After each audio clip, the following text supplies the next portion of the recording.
Halo semua, salam sehat bagi kita semua.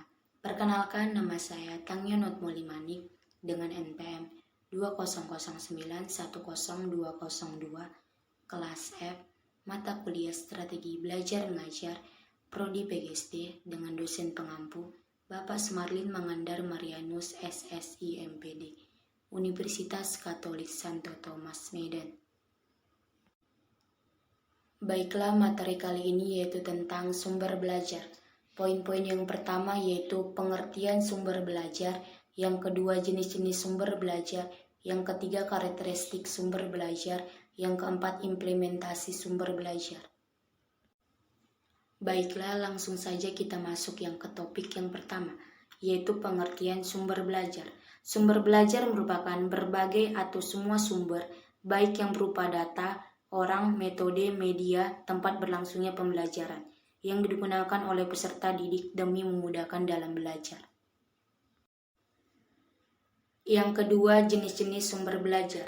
Yang pertama, pesan. Pesan merupakan sumber belajar yang meliputi pesan formal, yaitu pesan yang dikeluarkan oleh lembaga resmi, seperti pemerintah atau pesan yang disampaikan guru dalam situasi pembelajaran. Yang kedua, orang. Semua orang pada dasarnya dapat berperan sebagai sumber belajar, namun secara umum dapat dibagi dua kelompok. Yang ketiga, bahan. Bahan merupakan suatu format yang digunakan untuk menyampaikan pesan pembelajaran, seperti buku paket, buku teks, modul, program video, film, dan lain sebagainya.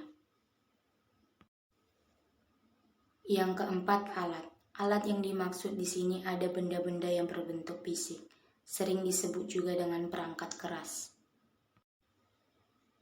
Yang kelima, teknik. Teknik yang dimaksud adalah cara atau prosedur yang digunakan orang dalam memberikan pembelajaran guna tercapai tujuan pembelajaran. Yang keenam, latar atau setting. Latar atau lingkungan yang berada di dalam sekolah maupun lingkungan yang berada di luar sekolah, baik yang sengaja dirancang maupun yang tidak secara khusus disiapkan untuk pembelajaran.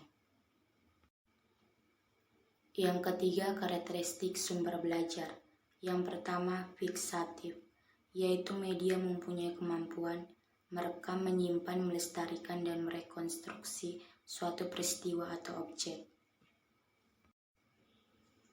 Yang kedua, manipulatif. Transformasi suatu kejadian atau objek dimungkinkan karena memiliki ciri manipulatif.